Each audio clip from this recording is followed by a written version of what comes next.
Bonjour, ici Patrick Pierrat. Voici l'essentiel des nouvelles en ce vendredi 15 septembre.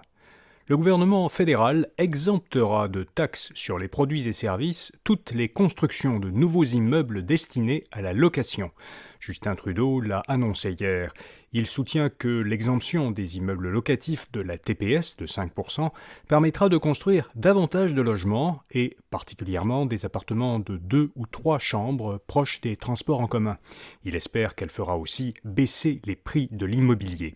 Le gouvernement de l'Ontario a suivi le fédéral et il s'est engagé à exempter les nouveaux immeubles locatifs de taxes provinciales. Le gouvernement du Québec étudie la question. Selon un rapport dévoilé par le gouvernement Legault, un décompte des personnes en situation d'itinérance a été mené le soir du 11 octobre 2022, donc il y a un peu moins d'un an, dans 13 régions du Québec. Résultat, 10 000 personnes étaient itinérantes, dont presque 4 700 à Montréal. Les provinces maritimes sont sur la trajectoire de l'ouragan Lee. Cet ouragan devrait être rétrogradé au stade de tempête tropicale, soit un niveau de menace moins élevé, mais cette forte tempête pourrait quand même causer samedi de fortes pluies, des vents violents et de grosses vagues au sud-ouest du Nouveau-Brunswick et de la Nouvelle-Écosse. Au Québec, des pluies fortes sont attendues en Gaspésie et sur la Basse-Côte-Nord. Les régions du Rimouski et du Témiscouata dans le Bas-Saint-Laurent pourraient également être concernées. François Legault est invité à un sommet de l'ONU sur le climat. Il sera la semaine prochaine le seul Premier ministre d'une province canadienne à assister à l'Assemblée générale des Nations unies à New York et à participer à un premier sommet sur l'ambition climatique. Legault et le ministre de l'Environnement, Benoît Charette, y présenteront les mesures du Québec pour lutter contre les changements climatiques. Et ils participeront à une table ronde avec les États qui, comme le Québec, interdisent l'exploration et l'exploitation pétrolière et gazière.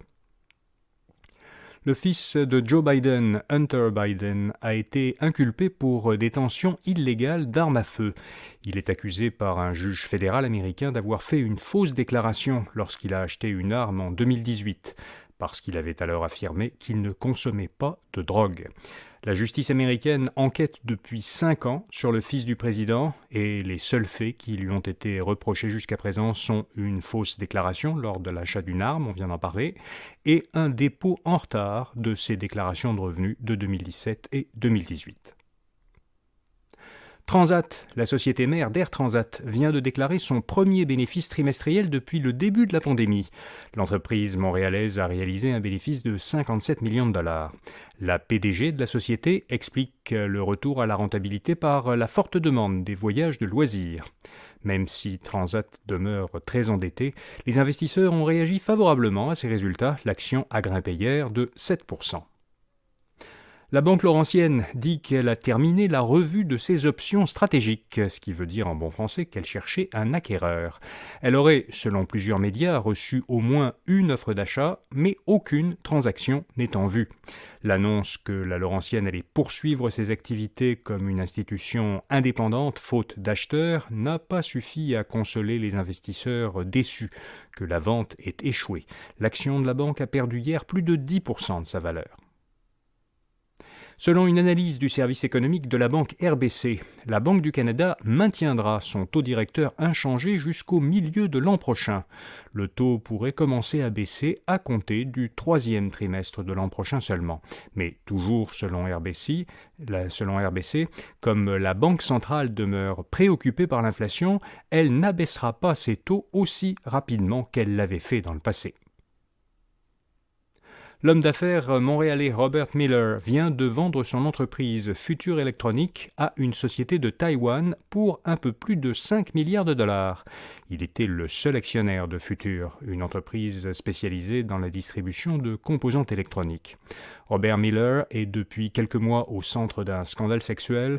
Il fait l'objet d'une action collective intentée cette année par une trentaine de femmes avec qui il aurait eu des relations sexuelles rémunérées alors qu'elles étaient mineures. Et puis des organisations boycottent aujourd'hui Facebook et Instagram.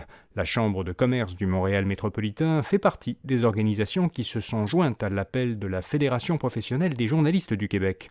Elle demande aux Canadiens de ne rien poster ce vendredi sur les réseaux de Meta, en réponse à la décision de l'entreprise de bloquer l'accès des Canadiens aux nouvelles sur ses réseaux. Québec solidaire et le Parti libéral du Québec ont promis de désactiver aujourd'hui sur Facebook et Instagram leurs publications commanditées pour l'élection partielle dans Jean Talon, mais les deux partis les réactiveront samedi. Voilà, vous savez l'essentiel. Samedi, notre infolettre InfoBref Votre Argent vous propose, comme chaque fin de semaine, des informations et conseils de nos chroniqueurs experts en finances personnelles et en consommation. Vous pouvez voir cette infolettre toute la fin de semaine à infobref.com en page d'accueil et vous pouvez bien sûr vous y abonner gratuitement pour la recevoir par courriel chaque samedi à lundi matin pour notre prochain bulletin de nouvelles InfoBref, actualités et affaires. Bonne fin de semaine.